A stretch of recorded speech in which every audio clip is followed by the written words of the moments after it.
We're glad that everybody's on. We're climbing towards 100 people. That's quite a call-in for this particular long-term water augmentation committee meeting. We give thanks to those who have prepared for this particular meeting, especially Zach and Carol from ADWR for the work that they've done to see this pulled off. And we're looking forward to hearing from Chuck, Bruce, Marcos, and Sarah, as well as an update on the storage site selection criteria subcommittee. We're going to start with weather modification. Chuck Cullum has presented or has prepared a slight an outline or a note on where we have been on this particular situation and given us an opportunity to get prepared to send it up to the council with our thoughts and recommendations. He'll be followed by Bruce Hallen and Marcos Robles on forest management. Kudos to those two. If you had the opportunity to go online and pick up the materials, there's about 70 pages of materials that they presented for us. A really good set of it. If you look at their one pager, attached to it is their references, and the ones that they put for us are 4, 5, and 6. I don't know where 1, 2, or 3 is. They were probably in the first time go round, and I haven't looked at them well enough. We'll conclude the major presentations today with Sarah Porter on phreatophyte management. So Chuck, are you ready? And Chuck, I want to know right up front, chairman's prerogative, I want to know how you're going to get to the point where we have significant confidence in 15%. You're on, Chuck. Well, thank you. I think is what we're calling you now. Is that what Zach just coined? Thank you. Zach, could you zoom in a little bit? I just want to focus on really 2 items from the one-page summary recommendation. First is, at our last presentation, the question is, what is the state of the science and in the research community? And I have provided the most current references as links here in this paper. The summary of the science is as follows: that ground-based, also termed orographic cloud seeding, has been deployed in the Western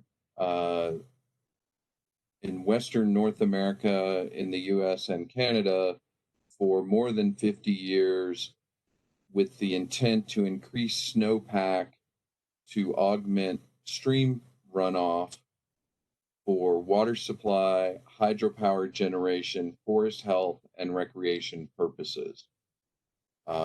That's documented by the North American Weather Modification Council, and they maintain a catalog of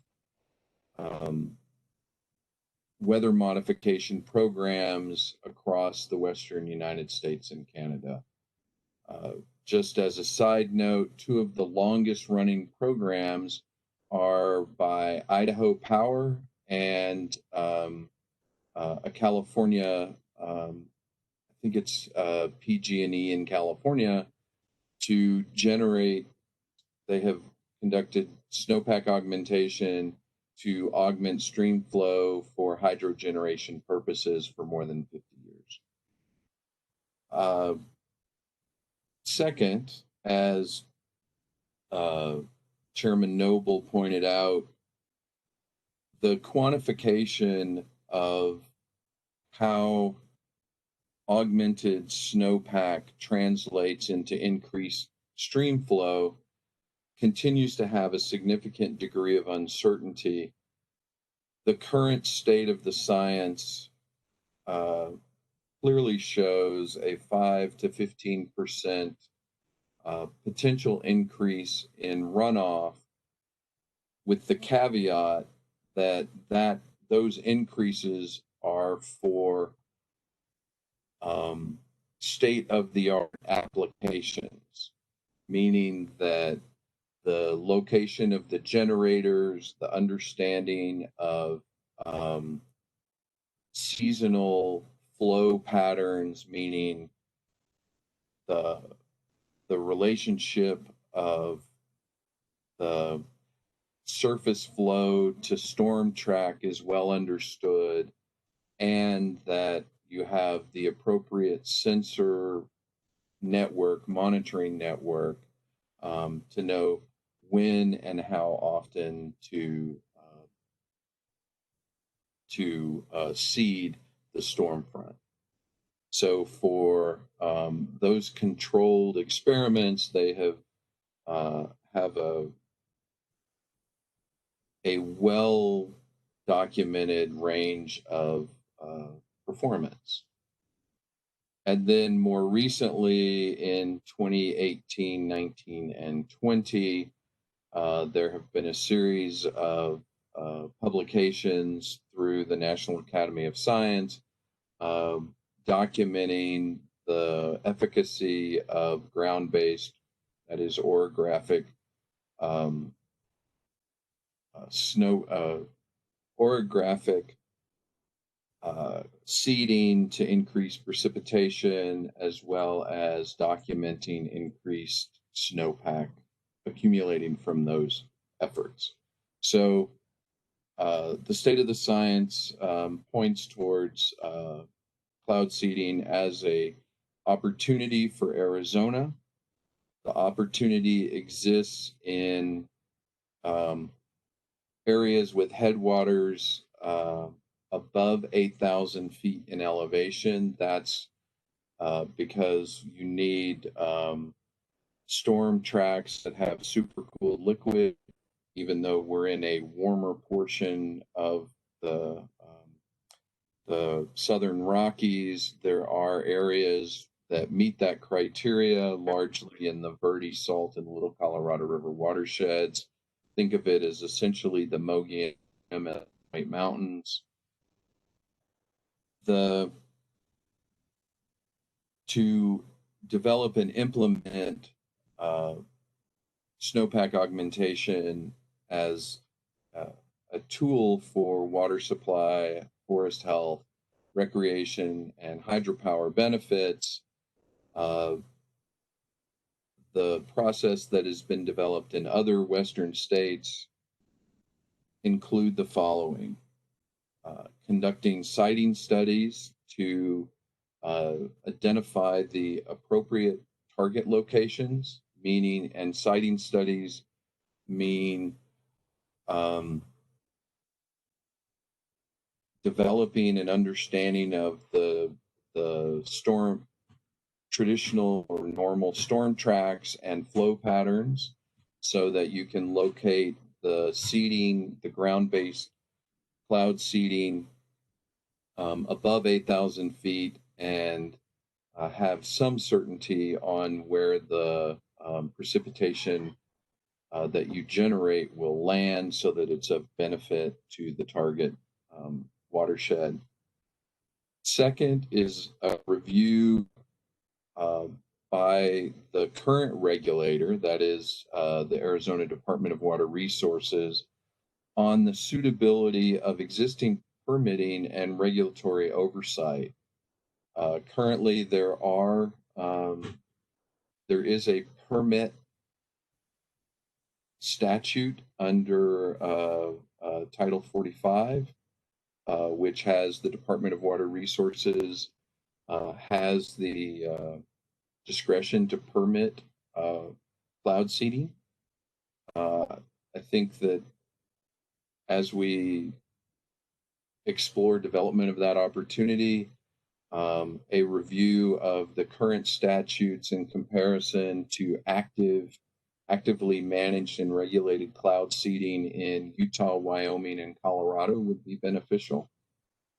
And then third and most important is the development of partnerships of interested and parties that benefit parties interested in snowpack augmentation for water supply benefits. And the water user community in general, the land managers, hydropower generators, and regulators coming together to fund the siting studies and potentially the deployment of those technologies to increase water supply using this tool. Stop there.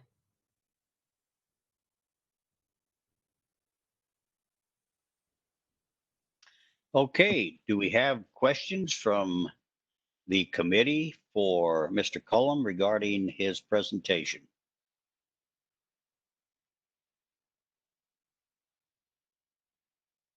I have a couple of questions. You did touch on the Colorado River Basin. Are there any concerted efforts among the basin states for developing a program like this, or was the reference you made to the fact that one is needed?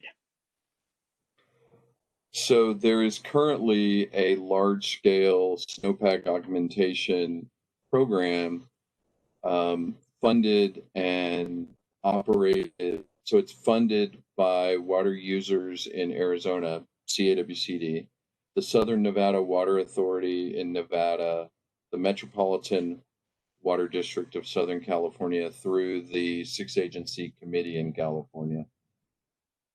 And it funds the extension, that is the expansion of existing programs in Utah, Wyoming, and Colorado.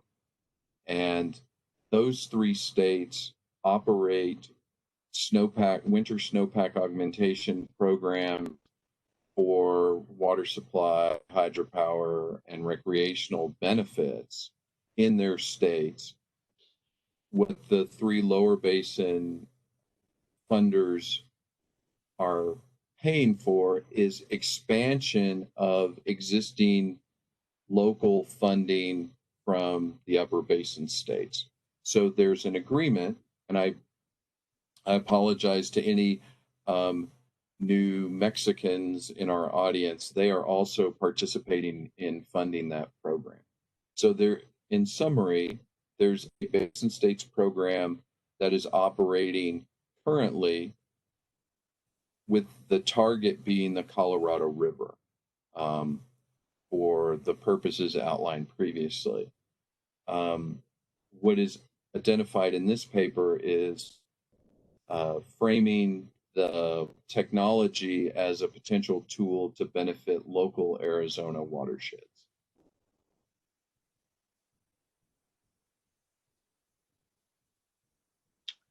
Okay, there is I think her name is Sandra Fabritz. Sandy, do you want to unmute yourself and just ask your questions?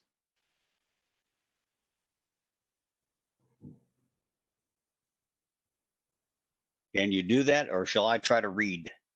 No, the question? I can unmute. I was trying to be low key and Hey Chuck, how are you doing? I'm well. Yourself, Sandy? It's good to hear from you. Great to hear from you. Thank you. So we've been looking at weather modification for quite some time, obviously selected. And recently we've been looking more closely at it. And it seems like every study that I'm finding keeps referencing this 5 to 15%. And it's interesting because almost every study says that, and I'm curious if is that measured in any way, or is that just an assumption that all the studies are using? And has anybody tried to narrow that down? So the most recent study, which is Zach, can you scroll down a little bit? So the 2018, in note number 4 here is a reference to a study by Rasmussen and others, which are at the National Center for Atmospheric Research at the University of Colorado in Boulder. They summarize, their study summarizes the multi-year project in Wyoming and evaluated the performance of that multi-year program in two ways. One is a statistical analysis, and the other is based on a statistical summary of snow measurements between seeded and unseeded mountain ranges. And the second method was based on observations in the seeded ranges. And that's how they came up with this range of 5 to 15%. Depending on which quantification technique is selected, you get different numbers. The lower number, like 5 to 7%, is based on observations, and the larger range, up to 15%, is based on a statistical analysis. So there are,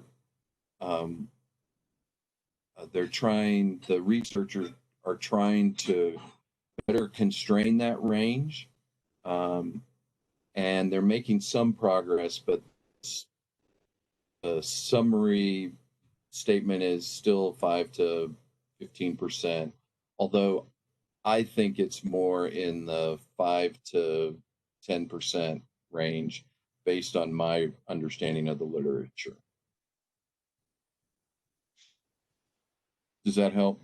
Yeah, no, it helps. It's just, it was so often used in a variety of studies and across, such diverse, you know, climate zones. It was, I just couldn't find anything behind the numbers in any grant. So I think if you look at the Rasmussen 2018 study, they drill into it. I mean, they still have the high level sort of above the fold headlines. But when you drill into it, I think you can see a narrowing of the range if you use direct observation rather than statistical methods. Okay.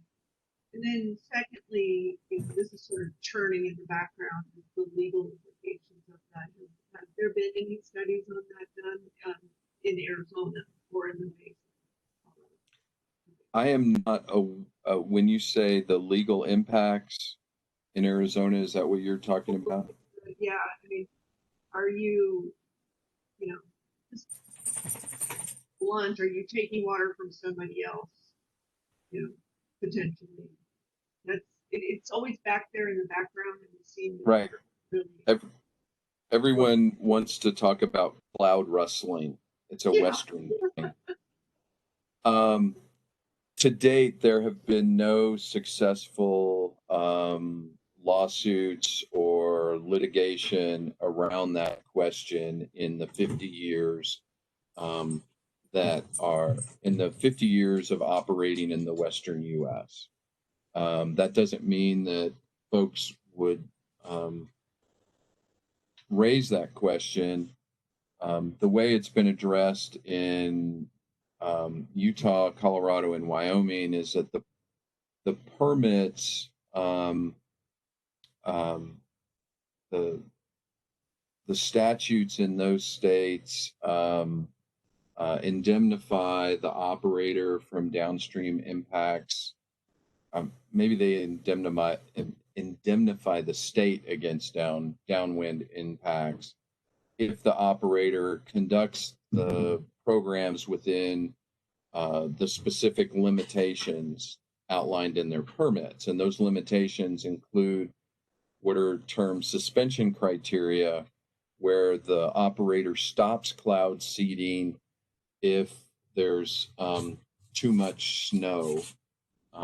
So if the snowpack is somewhere between 125 and 130% of the long-term average, then the operator stops cloud seeding so that they don't add to avalanche risk, snow removal costs, and spring flooding risk. So that's where a review by the department might be helpful to see if the existing weather mod permit statute is consistent with those types of criteria.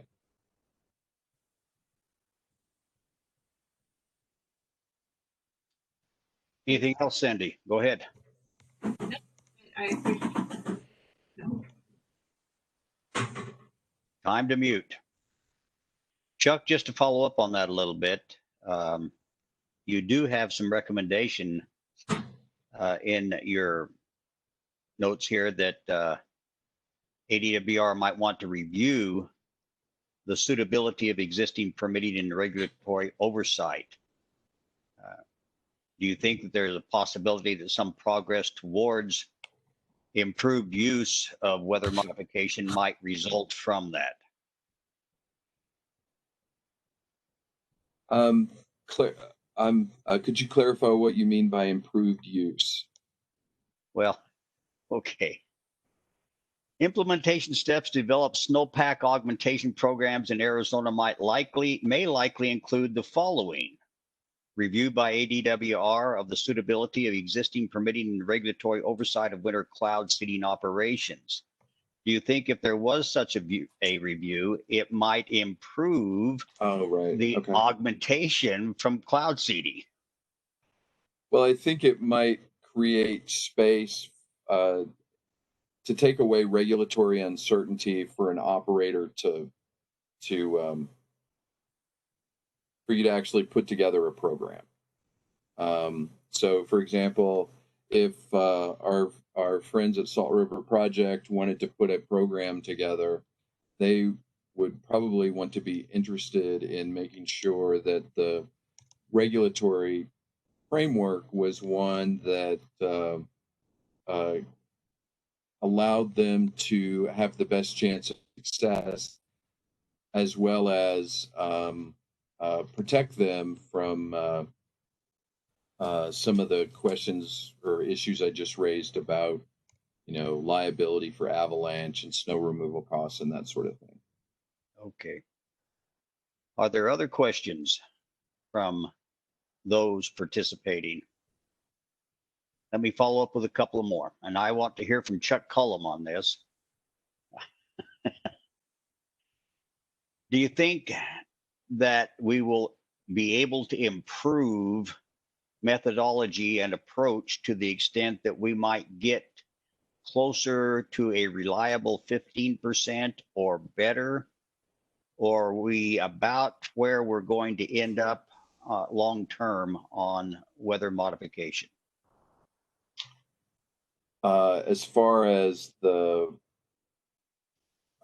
understanding or improve, making that a bigger number, or having more certainty about what the right number is? Both. Okay.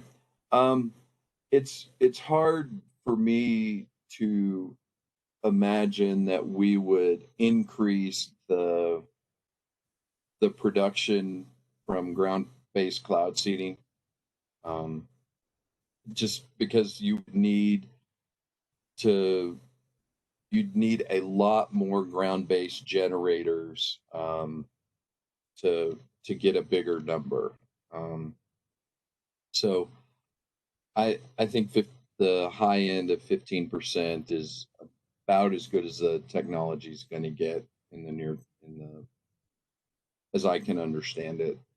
The refining the certainty of that number, I think that progress is being made right now, because we have significant improvements in local radar capability to determine ice crystals in the clouds, the X-band and K-band radars, and that's what has led to the advancement in in note number 2 there, precipitation from orographic cloud seeding, the 2018 study, and then the quantification of snowfall from orographic cloud seeding, the 2020 study. Those are the result of improvements in the radar technology. So I think that I think we have over the next 5, 10 years or so, we should see a lot more confidence in the performance of the systems. I'm skeptical that the performance will increase higher than the upper range. Are you comfortable with the committee going forward with your 3 bullet points at the end and presenting those to the council? Are we on pretty solid ground in making those recommendations? I think so. I think they're consistent with the state of the science, and they provide, particularly the last bullet is, I believe, consistent with the approach taken in this effort, which is to provide local areas tools in their toolbox to address the challenges that they face between long-term imbalances of supply and demand. And I want to address the question that I think Brian raised, which is, even at the low end, is it still cost effective? Our estimates are that, using the low end estimate, our investments are generally in the $50 to $70 an acre foot range. When you look at what the lower basin is paying to the upper basin, that's where we see our estimates of the yield generate water in that frame, in that cost frame. Thank you for adding that. Do you have anything further that you want to comment on? Thank you for the opportunity. You know, I'm glad you brought up the X-band and the K-band radar. That was kind of the first technology that I understood. My black box reads both. Okay, we need to move on down the agenda. Brian Betcher has a few questions. Okay, Brian. Did you feel like your questions were answered, or did you feel like you have some questions still? And can you unmute?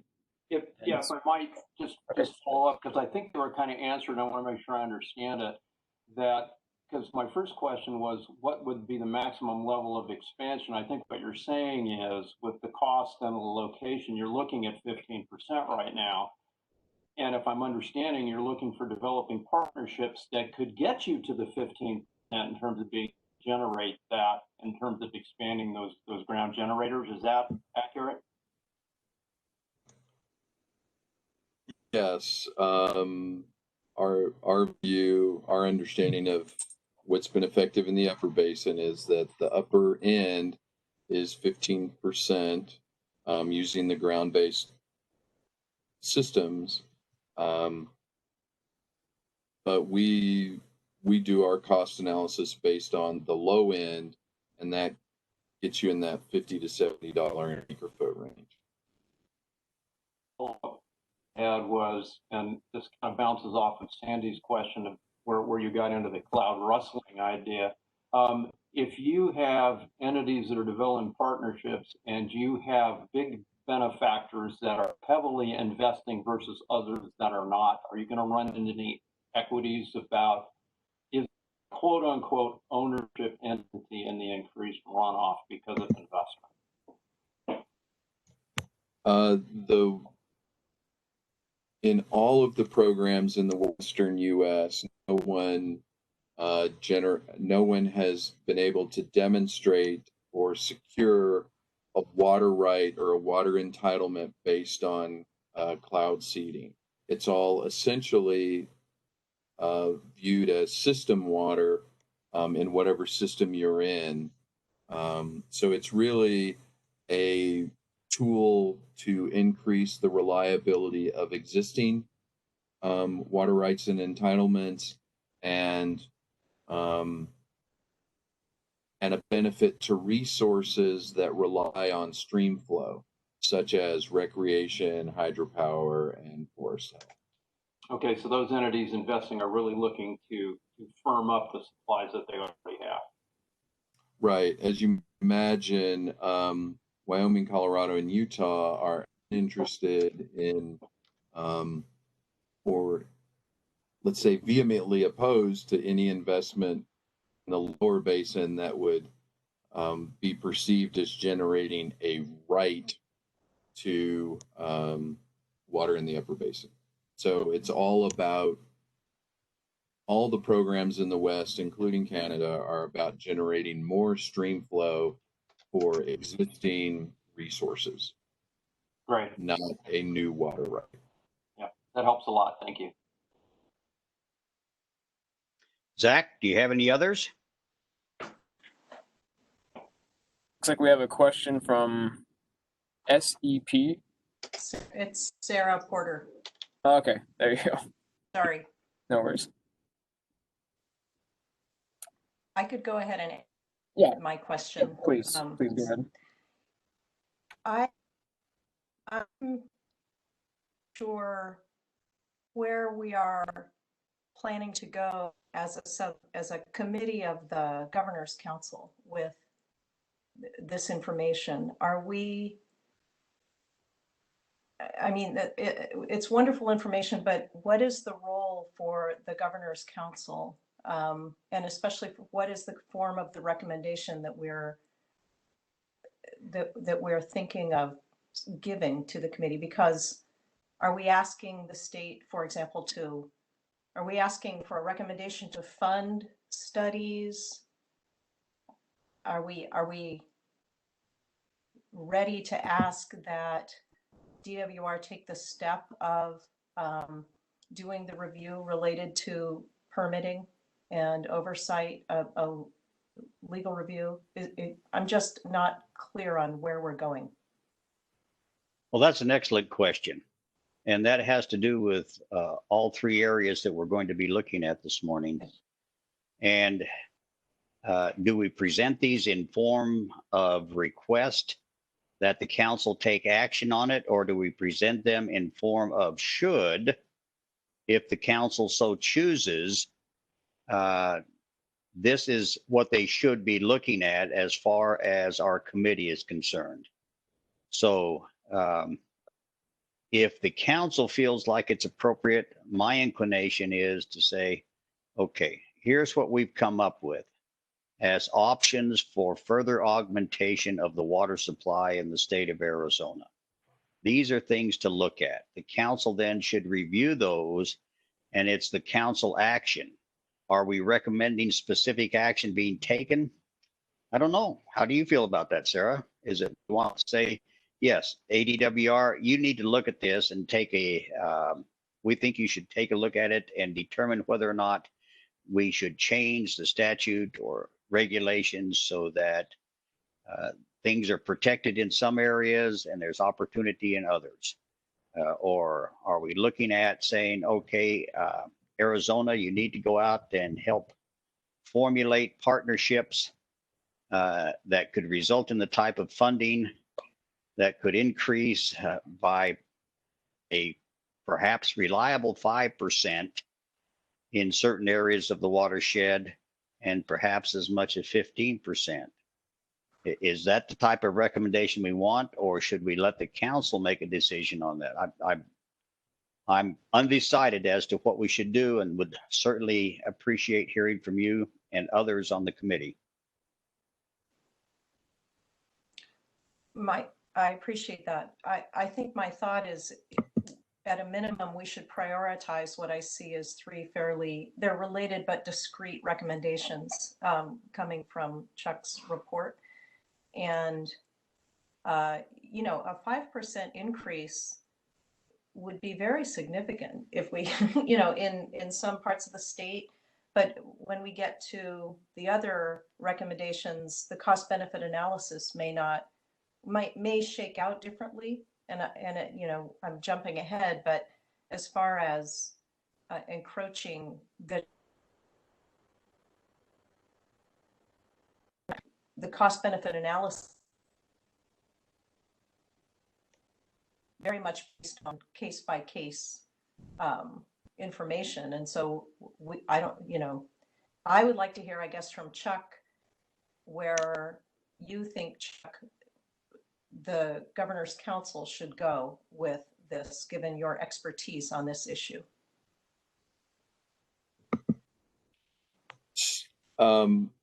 So I would suggest we think about it in the context of other recommendations from this committee to the council, right?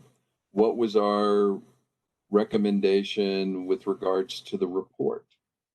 Did we ask for money, or did we say that the state needs to do X, Y, and Z?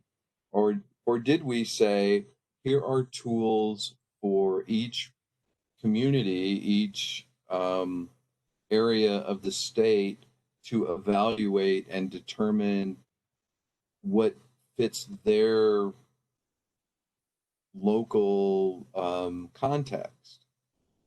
My recollection is we did not recommend that the state take on funding or programmatic elements of that report. Am I remembering that correctly? I think you are. That is right. And so from my perspective, I think that the recommendations here are along the lines of, if folks in, let's say, the Little Colorado River watershed want to add this to their toolbox, these are things that they would potentially want to consider as steps to get to that point. My recollection of why we're doing these 3 items is that they were in the long-term report as things that needed more investigation. I believe we're completing that step and would attach it as an addenda or an update to that report, rather than going to the council and saying needs to take this programmatic step for these 3 items. I view it as an update, really an update to questions that were left unanswered in the report, which is our principal work product. Does that help? It's very helpful. I think what stands out in your recommendations, Chuck, is the question of what statutory or other regulatory barriers might get in the way, and that's something that maybe an action item more than the others. I mean, in the report, we kind of said these are the options now. The water providers and people who need water supply can go make it happen. And if we're taking that same approach here, I think the action item that stands out, that's within the department's control and within the purview of the council to recommend, is a timely, meaning in the next probably couple of years, review and report on the statutory and other regulatory impediments or changes that are needed for a more robust cloud seeding program to take place in Arizona. And I think that Chuck has done a good job of stating that in, shall we say, a positive, neutral method, a way of doing it. It's just asking for a review if to determine whether or not there needs to be any changes, without suggesting that perhaps avalanche protection or other such things ought to be included in it. When you get into those liability issues, it cuts both ways. It cuts both ways. But are we comfortable with running these to the council as tools that can go into the toolbox, that there is a basis for recommending them due to the 5% minimum at less than $100 a foot? That seems to be worthwhile in my mind. If you can do $100 a foot or less with a certainty that you're going to get it, even at the 5% level, then it seems like a tool that Arizonans ought to be able to review and contemplate. And if there are any objections, you can I raise your think hand that's now. Sorry, Wade, I think that's well stated, and it doesn't even include the rebate, the hydropower generators on the performance. Yeah. Is there anybody from SRP on the call in the meeting? SRP's the one that's going to be involved in most of this type of operation because, shall we say, CAP looks more to the Colorado River, and SRP is the one that's talking about the areas in which these cloud seeding operations are most likely to occur within the state of Arizona, benefiting directly the Arizona water supply as opposed to the Colorado River water supply. Is there anyone from SRP on the call today? And by the way, if you are from SRP and you are on the call and you know how to get a hold of Bruce Halland, we ask you to do so now. unless Bruce is caller 5, 3, 7, 11, or 15, in which case he's on the call now. So, Yeah, Bruce hasn't texted me back yet. So unless he's on the line and can't text me while he's on the line. okay, then you have his cell phone. I don't. I emailed him, but I didn't get a response back on that. Well, then, if we don't have any further discussion on this, we've gone about 45 minutes on it. I recognize it's well worthwhile, but we have 2 other pretty major issues as well we want to cover. So the chair is going to take it that we're going to go forward and send these possible tools up to the council for their consideration at the council level and action as they deem appropriate. Let's go. Marcos, are you going to be able to handle, not that you're not competent to handle, but do you want to go forward with the forest management recommendations? Will that work? Yeah, I think we can cover some of this. I certainly can't speak for the SRP perspective, and Bruce helped me. First of all, can you hear me okay? I was having trouble with my audio last time. You're doing great, Marcos, but by the way, just shall we, by way of introduction, note that if you have received the 2-pager from Bruce and Marcos, you will note item number 4, the references starts with Marcos's name. So, yeah, that was the, author that you are. Go ahead and launch us into this.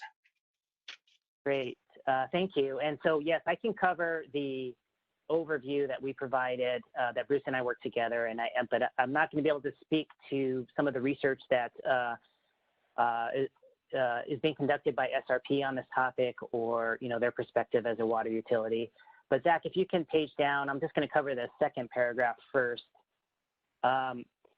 Right off the bat, there are 3 studies that were conducted in the Salt Verde watersheds that showed potential modest gains of annual stream flow production of 1 to 8% associated with forest restoration. These gains are higher in the headwater streams in which the forest thinning occurs, and lower in the full watershed because these are just very large watersheds. As you know, the Salt and Verde are very large watersheds, so the return diminishes at the larger scale. They also are depending on the scale of the forest restoration. So these gains, certainly at the largest watershed scale, would only be applicable with a large increase in the current rate of forest restoration that is occurring. It just so happens that there is a large restoration program going on separate from the water question, and that's the Forest Restoration Initiative, which is an effort to restore and with thinning and prescribed fire about 1 million acres across that overlaps with the Salt and Verde watersheds in 4 national forests in the next 10 to 20 years. At about 50,000 acres per year is the goal. And so at that larger scale, these numbers were what were studied, a 1 to 8% increase in annual stream flow. And there are 3 studies, and I didn't mean the whole committee to read all of the background studies, but I wanted to provide those 3 studies that were the evidence for the 1 to 8% increase. As I say in the write-up, this is relevant to ponderosa pine forests, in particular in the Salton Verde watersheds. On the question of ponderosa pine, it's only about 20% of the cover of the Salton Verde watersheds, but it happens to produce about 50% of the stream flow. So it is a high return investment in that particular forest. So that's the main recommendation, or that's the main science, 3 separate studies that have shown that. Those studies are both based on empirical field-based studies as well as hydrological simulation models, where these models have a water balance, where they look at stream flow, they look at evapotranspiration, they look at snowpack. Those models are tuned to the flows in the Salton Verde, and then the forest restoration is applied, and that's where those gains came from. It is thought that those gains are coming from 2 primary sources. One is that as you reduce the forest cover, and of course the background is our ponderosa pine forests are very dense due to fire suppression. As you reduce that density, you reduce the amount of water that is lost through what is called transpiration, which is water coming through the trees. As you reduce the trees, you reduce the number of straws that are removing water from the system that could otherwise be stream flow. That's one mechanism. The other mechanism is you are potentially increasing the snowpack that accumulates in the winter months. Most of the stream flow, as you probably know, comes from snowpack. You're increasing the amount of snowpack that accumulates in the winter with more open forest, and that eventually translates to stream flow. The second point I wanted to make is in the first paragraph. So, Zach, if you could just page up to the first paragraph, actually, because I know this committee is all about water augmentation, but there is actually a very important risk that needs to be considered, which is that our water supply, or the ability to deliver that water, is at risk from these forests being at high density and at risk of high severity fires. And there's probably a whole set of other literature, which we didn't review here, that have shown that high severity fires, the aftermath of high severity fires, is that they could substantially reduce water quality, lead to sedimentation, damage of water infrastructure, and the delivery of water to our communities. This hasn't happened as much in Arizona, but certainly happened in New Mexico for the city of Albuquerque, related to the Las Conchas fire.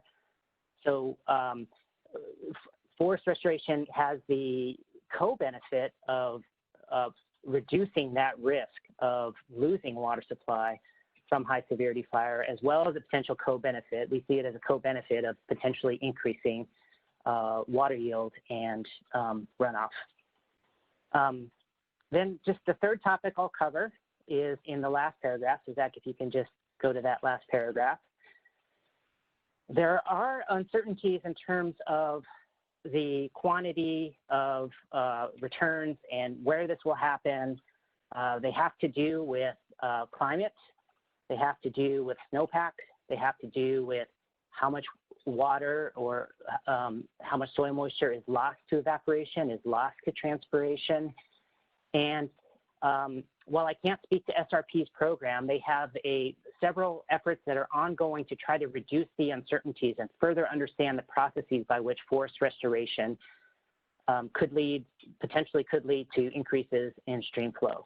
And those have to do with measuring hydrologic processes before and after forest thinning, looking at things like snowpack, those sorts of things. I can speak more directly to what is referred to in the last sentence or so, which is the Nature Conservancy has partnered with SRP to work with some researchers at Northern Arizona University, where we are looking at areas that have recently been thinned through forest restoration, and we've instrumented those areas with soil moisture monitors and snowpack monitoring so that we can understand the specific effects of the thinning on soil moisture and snowpack, which are, of course, the precursors to stream flow. So all of these are getting more at the mechanisms by which the thinning can have an impact on stream flow. We're also looking at different configurations of forest thinning. So does it matter how open you make the forest? Does it matter if you keep certain groups of trees together? Perhaps that leads to greater snow accumulation, and that can lead to greater snow and soil moisture. So we're measuring all that in the field, and we also have a relationship with researchers at the USDA that can plug that field data into a hydrological model so that we could understand if there are impacts of forest thinning on snowpack, on soil moisture. What is the impact at the larger scale? What happens when we apply those things that we've measured at the field scale across the larger watershed? So we are currently in those efforts, ongoing research that will further reduce uncertainties on those 2 points. And I think that's the overall intent of the SRP research as well. I can remember from the last time when Bruce was speaking on the last time this committee met, he was saying, I think he said something along the lines of this upcoming spring, some of their research would be coming online. And so there is ongoing research. I would close with saying there's ongoing research on this specific topic to reduce the uncertainty and understand the mechanisms by which it's happening. And secondly, one of the questions was, do pilot efforts need to be started or conducted? I would just reemphasize we have one of the largest scale forest restoration programs already ongoing for different reasons in these watersheds. And it's a great opportunity, and it's what we're leveraging with this research to try to understand what the co-benefits might be to the water side of things. So I'll stop there and answer any questions. Well, thank you very much, Marcos. Let's just start with, you have repeated several times during your presentation that gains in stream flow production are only part of forest restoration and thinning. In your mind, the programs that are in place now that cost a lot of money, we're having some success in moving forward on them. Are they justified with all the co-benefits together? It certainly does not seem to be something that we would undertake for a 1 to 8% increase in stream flow production.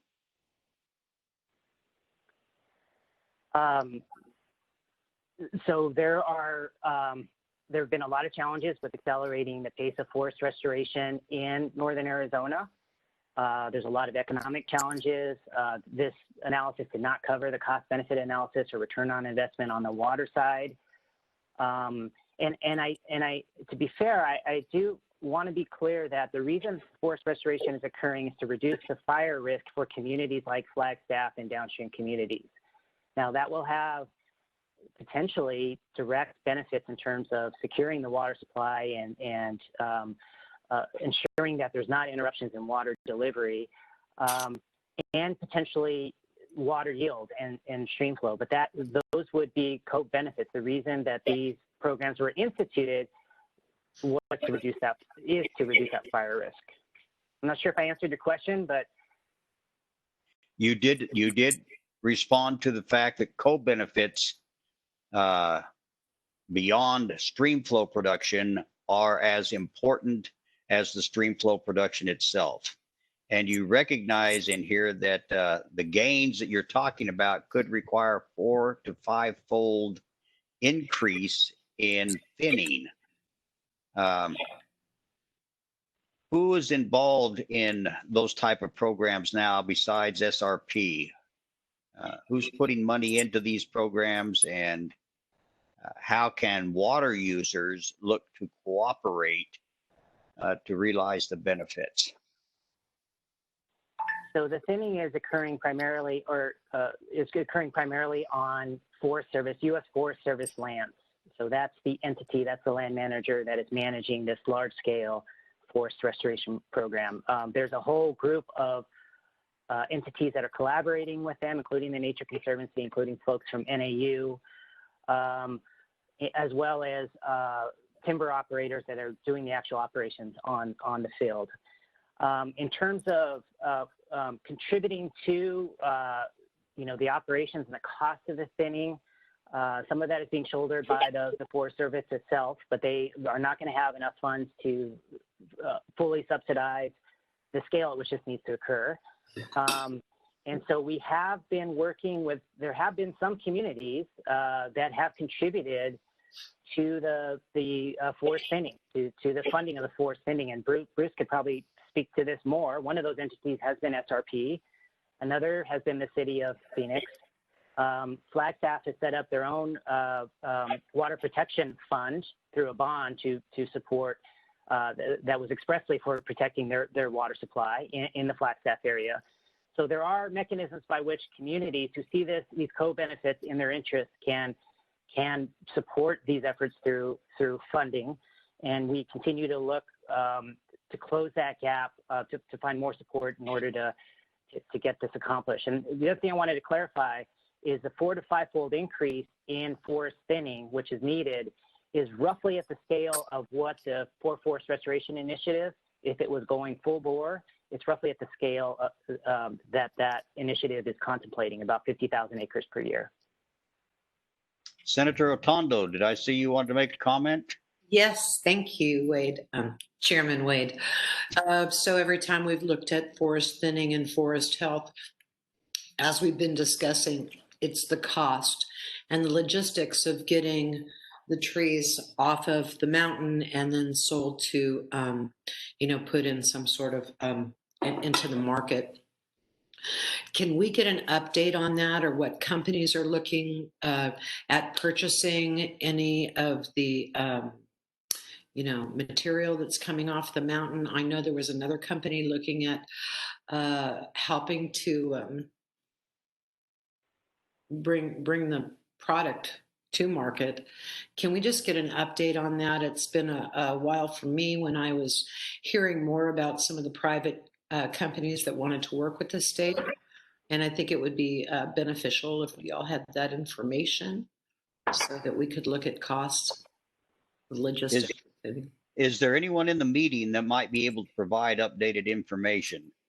I would expect that perhaps Bruce would have been the one to be able to do that best, and he's not with us this morning. But if there's anyone else that has that type of information, please speak up.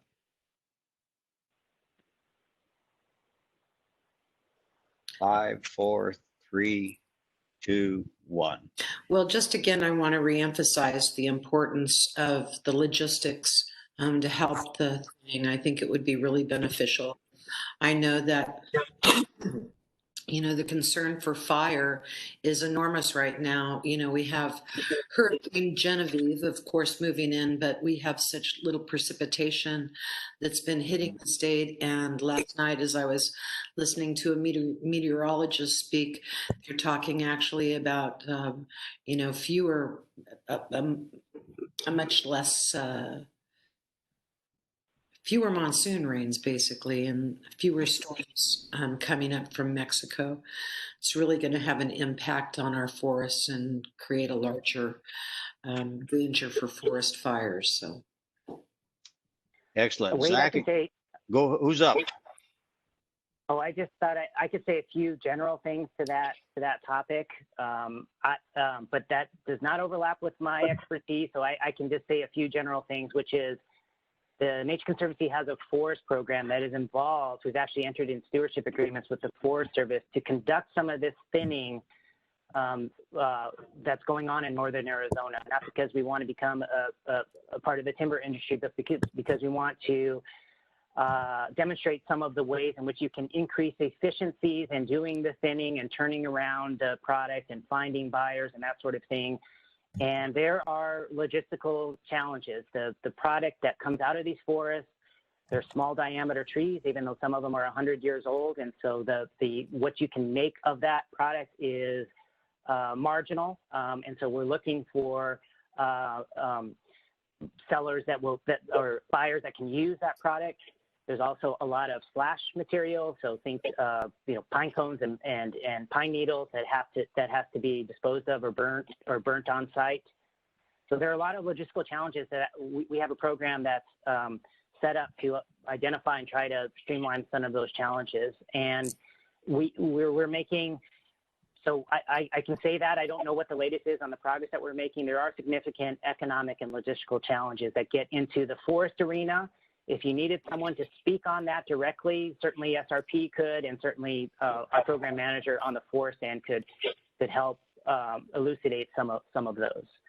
On the climate angle, I would just say some of the research that we're doing is to reduce the uncertainty with what's going to happen with climate in general, climate variability, warmer temperatures, how that's going to impact snowpack, how that's going to impact soil moisture, and then ultimately stream flow. So that is on our agenda, and that is something we're actively investigating. And Marcos, to that point, I had heard last year and a little bit longer than a year ago about a company that was thinking, and I believe they were a company from California that was coming in to use some of these materials for like particle board or things that could be used in construction, where they could actually put to use these thinner trees, not using so much lumber. So, and the other thing is just very quickly, and I won't take up much more time, how is the soil moisture being affected by the rise in temperatures in the earlier hours of the day? Because now I know we're looking at temperatures of up to 100 degrees even in the morning, but that's in the valley, but I'm sure it's affecting some of the more northern parts of the state. Thank you. Sure. So our research on soil moisture is still ongoing, and I don't know if we certainly don't have published results on that. There's a lot of variability in soil moisture. That soil moisture is affected by temperatures, certainly, but also in how much precipitation falls and what form it falls and when it falls. So I think there is some evidence that we actually have a lot of inputs of rain and snow in the winter months in these watersheds. That's actually when the potential losses to evaporation and transpiration are the lowest. So that's a good thing in terms of soil moisture. We have some large-scale meteorological events like atmospheric rivers that happen in winter that can completely saturate soils and lead to stream flow. So there's a lot to be said about climate variability. Temperatures are also going up, which is another factor, as well as the forest thinning. So we're focusing on the places where we're doing forest thinning and trying to disentangle all those factors in terms of soil moisture and snowpack. We haven't fully completed that research to give you kind of a summary at this point. Thank you. Are there any other questions or comments regarding forest management before we kind of conclude it? We do have one question. Maybe we'll end it after this one. But Stephanie Smallhouse, would you like to unmute yourself and ask your question?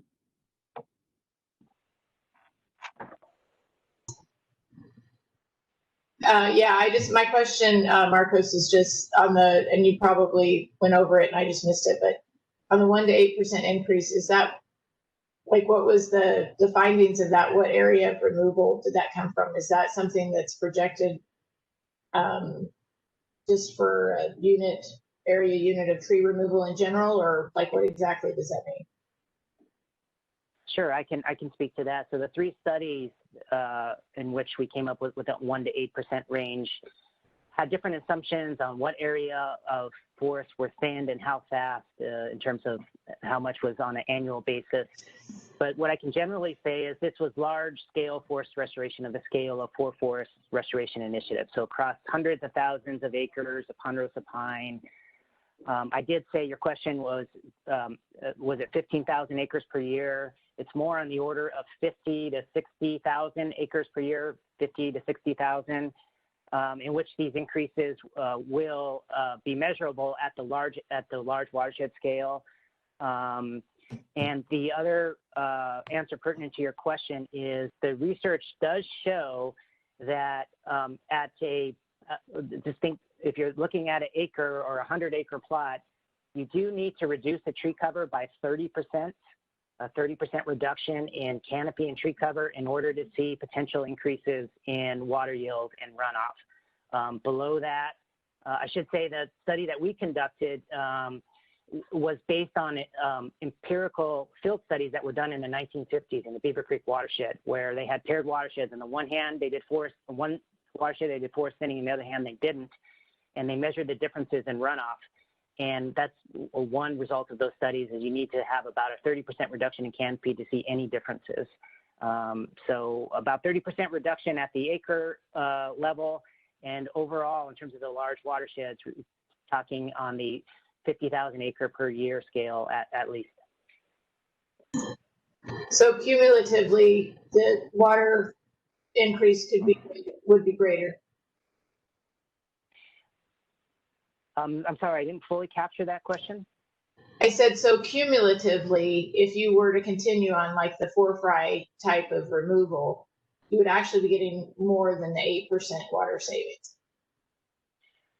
Well, yes and no. Our study did find as you increase the number of acres that are thinned per year, you do get cumulative increases in water yield. So as you do more thinning per year, you get more increases in water. The caveat to that is these forests regrow after this thinning, and that regrowth can actually lead to a diminishment in the water augmentation because you have more trees that are transpiring.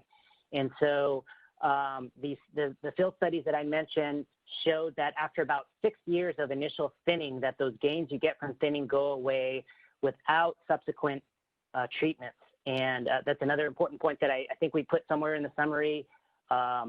It is thought that maintenance treatments, either through prescribed fire or going in and thinning again, will sustain these increases in flow, but that's another caveat because these forests are constantly changing and growing. So they're in addition to the initial treatment, there'll need to be maintenance to potentially keep these increases, to keep the water augmentation going.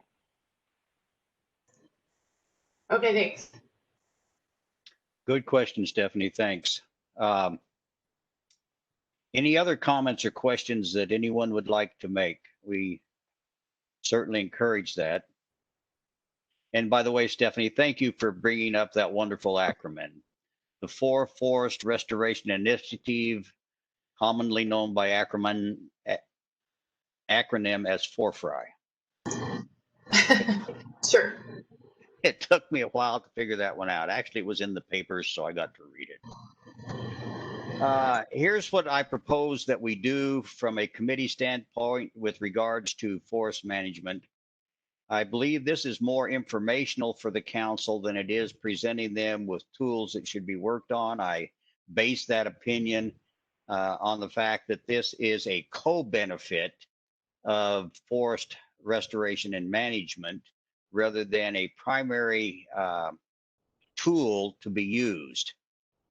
Certainly, there is an ongoing effort being made in which I think SRP and PNC have taken lead positions and have worked very hard on it. There are others that are involved as well.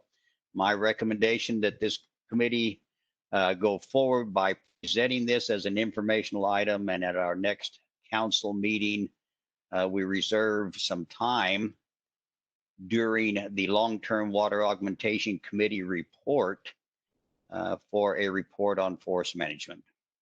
Is there anyone who thinks that we might want to do it differently?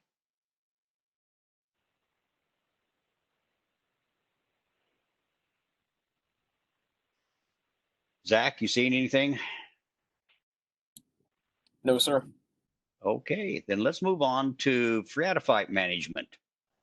And Sarah Porter, bring yourself up. Appreciated what you submitted so that we could take a look at it. I'll have a question or two afterwards, but actually, why don't you include it in your presentation? As you make these proposals, what can we estimate it'll take in time or cost or be involved in these proposals or recommendations that you have made? Go ahead, Sarah, are you ready? I sure am. Thank you. The last time I presented at our last meeting on this issue, I made sure to say two things. One is that Cindy Rule from the department helped a lot with this investigation. And so I like to think of her as my partner in crime here.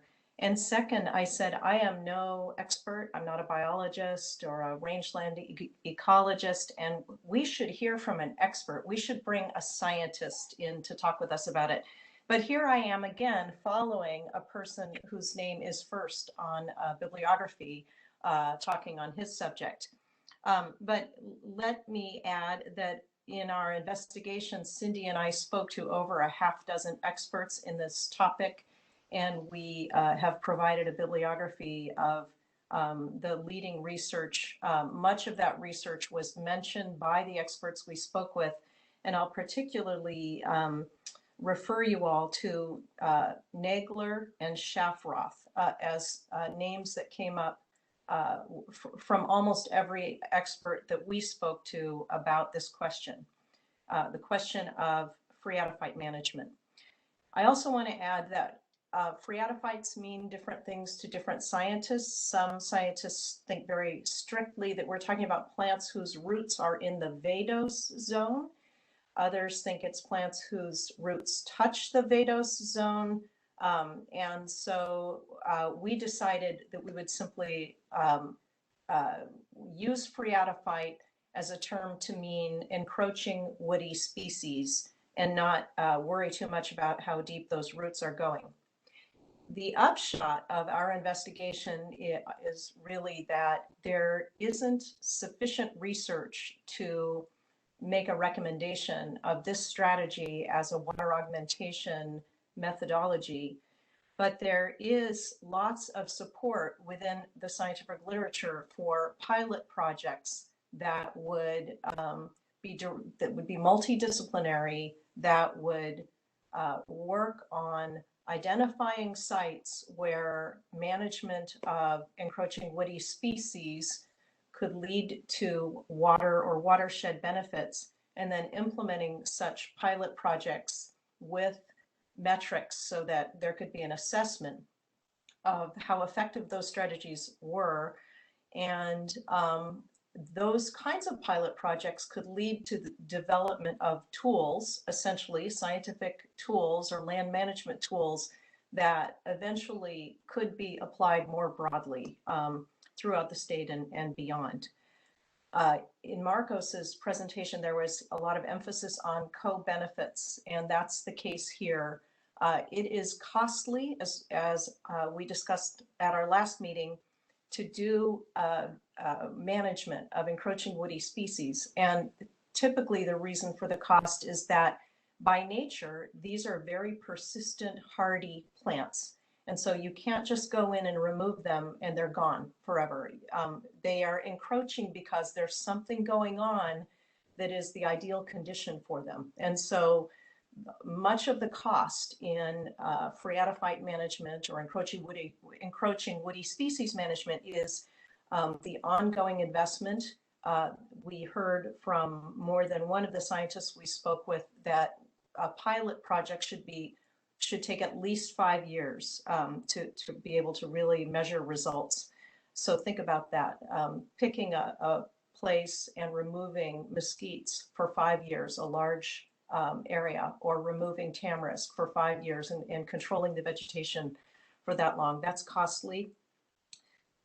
Because of that cost, the water benefits in the cost benefit analysis may not be sufficient, but there are lots of other benefits possible. Those benefits include better soil health. There's much more attention these days to the effect that vegetation has on soil's ability to retain water. There can, of course, be benefits for habitat, such as wildlife that are happier with native vegetation and more water. So in the end, our recommendation, or at least mine, I can't speak for Cindy here, my recommendation would be that what the world needs in Arizona is more support for multidisciplinary research projects around this issue. And these are on-the-ground research projects where the benefits of this plant management can actually be measured and where we can extrapolate some methodologies to be applied in other settings. As to the cost or the estimate questions, Wade, because this is so site specific, it's really impossible to answer that question. It would depend, I mean, Marcos was talking about how in the headwaters, you have a bigger benefit than in the larger watershed. In this case, there are so many variables, from soil to plants to, are you talking about the water table, or are you talking about stream flows? It's really impossible to provide generalized answers about water gains. We do know that there are places in this state where these kinds of treatments could have watershed benefits and co-benefits, and that we could learn from. That's about all I have. Happy to answer any questions. Just real quick, like on that, Sarah, and thanks so very much for the work you did. We recognize that this might not be in your area of expertise, but you were willing to do it. And as usual, you did a great job. Can I just add? Oh, I'm Go sorry. ahead. Go ahead. Can I just add to one of the costs without removal? I can tell you in Buckeye, there's been severe flooding because of the salt cedars there and what's happened. I believe even Senator Kerr's family has, their farmland has been the victim of some of the flooding due to the number of salt cedars that are there in the area. And one question is, where, if they were to do a pilot program, where would they look when talking about phreatophytes? With many people, a lot of folks thought it should be further up the Gila because seeds and insects come down, and then the seedlings, of course, grow into more trees. Do you know if they are looking at a place, Sarah, that they're pointing to or looking at would be a good place for a pilot program?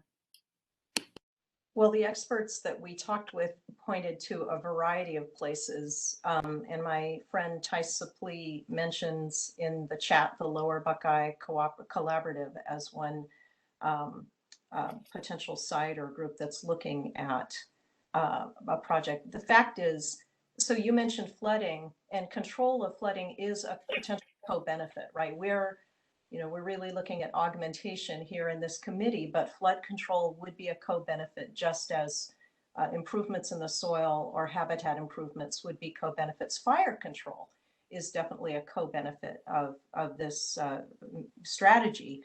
And again, practically every scientist we talked to about this had a different pilot site in mind. You could do it on the San Pedro, you could do it on the Verde, you could do it on the Gila, you could do it in places that aren't necessarily riparian habitats. For example, places in Yavapai County where there's there actually are some projects to look at mesquite encroachment. So there are many, many choices for the best sites to do it. The question is, how do you align the co-benefit with potential augmentation and pull together the right team of experts to be assessing those benefits during the period of the project? Well, I know Jackie Meck had worked diligently on this issue for Buckeye. Buckeye's done some great work with this. They have even, gone to DC and tried to get federal funding to help with this in the area. And it's really important to parts of both Legislative District 4 and 13, as many other parts of the state, but I just wanted to point that out. They have a wonderful website in the city of Buckeye. Right. And it might be, I see that Tice Suplee has made a couple comments, and I'm wondering if maybe Tice would like to comment if her microphone could be unmuted.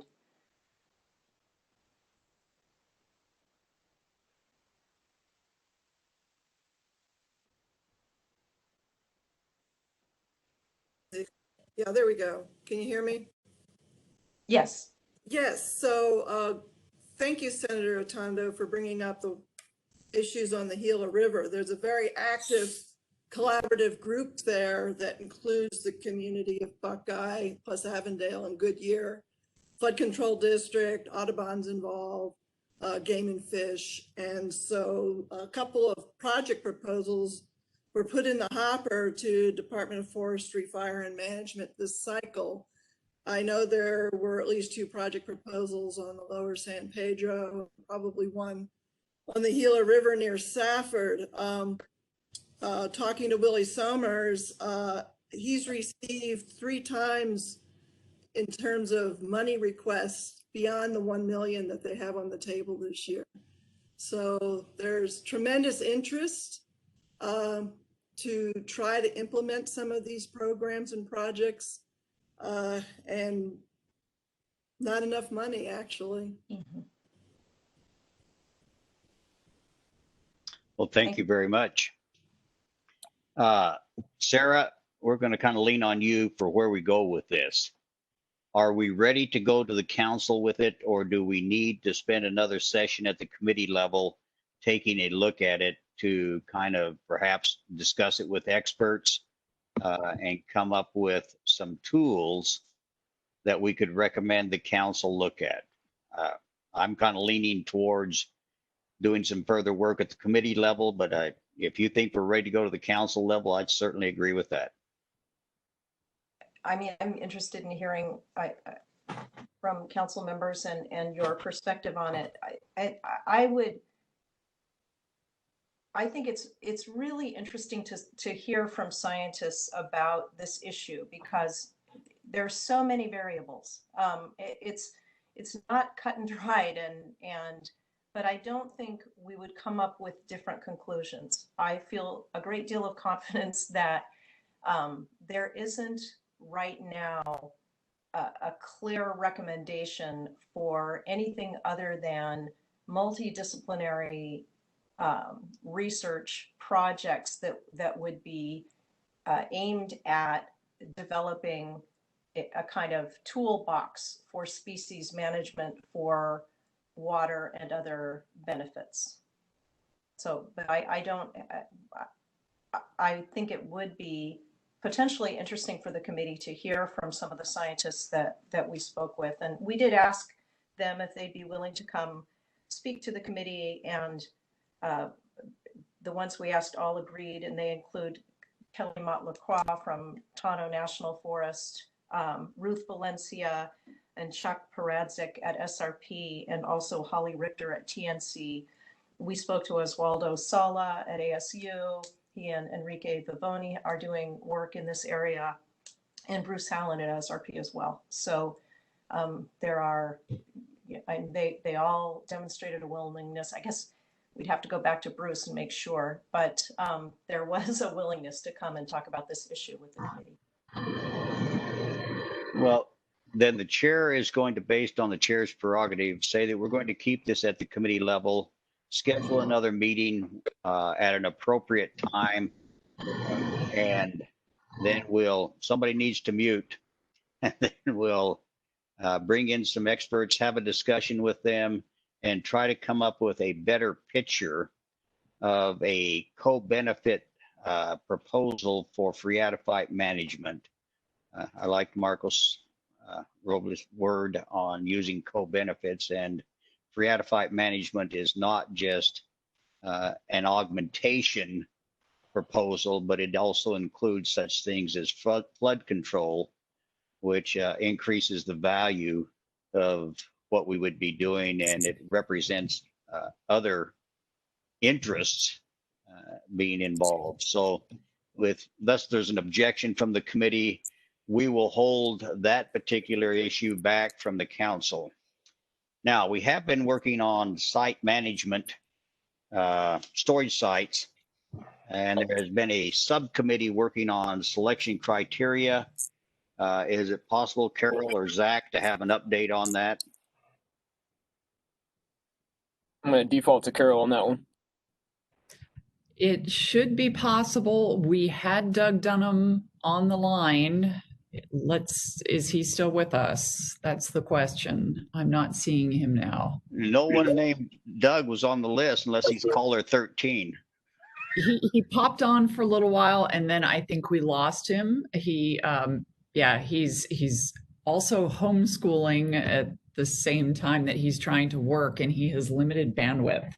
So Every parent on the line, when you said homeschooling and he is working on it, understood exactly. I saw a message regarding one of my granddaughters yesterday that said, Finley, take the scissors out of your mouth. oh, gracious.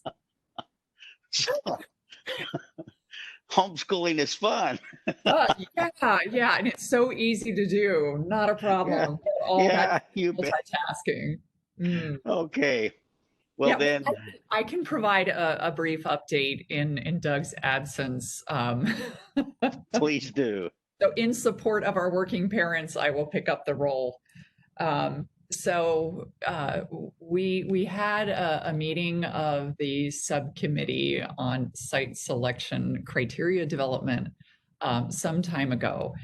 And what the subcommittee came up with was we had a really good discussion. And what the subcommittee recommended was that we look at a number of basins, and then within those basins that DWR staff would pick a number of sites just basically at random from within those basins, and then look at the characteristics of those sites, and then see if, when we looked at those characteristics, if they had common criteria among them. So basically do an analysis of those sites. So Jeff Inwood has been working on that with Emily LaDolce, who is a new modeler here at the department. And they have just recently completed that work. We will be calling the subcommittee back together in the near future and reviewing that analysis with them, and then developing next steps from there. So we look forward to getting together with the subcommittee very shortly. So that is my update for the committee on that. If you have any questions, I'd be happy to answer them. Thank you. You'll let us know, of course, when you schedule that subcommittee meeting so that everyone can participate if they desire. Absolutely. I will be keeping you updated. Our agenda says this is wrap up, closing remarks, and adjournment. I feel like we've had a productive meeting today. This is work, and we've gotten work done. We're ready to go forward on some issues. Other issues we continue to work on. I think that as far as augmenting water supplies in the state of Arizona and making water users available of potential augmentation projects, we're meeting our mission statement. Again, a lot of appreciation to those who put the work in to be able to make the presentations today, to Chuck, to Bruce, who can't hear us, to Marcos, and to Sarah, especially Sarah, for working in an area that perhaps you do not claim a lot of expertise, but at least you did a great job in giving us what we needed to understand and to know. And of course, to Carol and Zach, thank you so much for making this possible. Just a brief update. I hope everyone understands that there will be a special council meeting on tribal water rights and water settlements on September 10.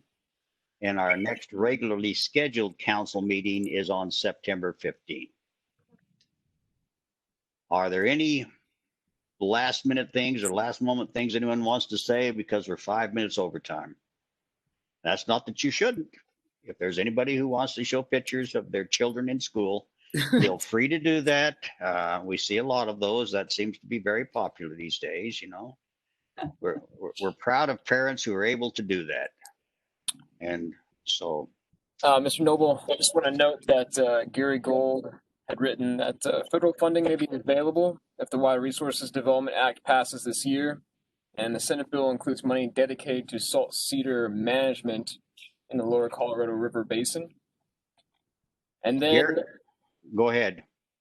And also, Lonnie Frost had asked if anyone has any information on the continued adaptation of the tamarisk beetle and its further movement south. I don't know if anybody has an answer to that one. I know people who are very heavily involved with that, and we can get them we might be able to get some sort of information that we can distribute or disseminate based on that, but they have been working on it quite a bit. Yeah, the Lower Gila River Collaborative is about to get an update from Worth. The critter is on the Gila River from both ends. Yeah. Tice, if there's materials that are posted, would you let us know so that we can make those available to the committee? Yes, I can do that. Yeah, Okay. the meeting is virtual. I think it's in another week. And I suspect there'll be a PowerPoint. So Yes. if we can get that and put it on our committee site, then that'll be helpful. Okay. And just as an aside, I can tell you that there will probably be an appetite again for a bill allocating money to the removal of salt cedars. I'm sure it'll happen. I voted for it, before, and I'd vote for it again. But of course, I agree with Sarah. All research is good. The more information, the better. But I believe that the legislature will probably have the appetite to pass more funding for salt cedar removal. Just as an aside.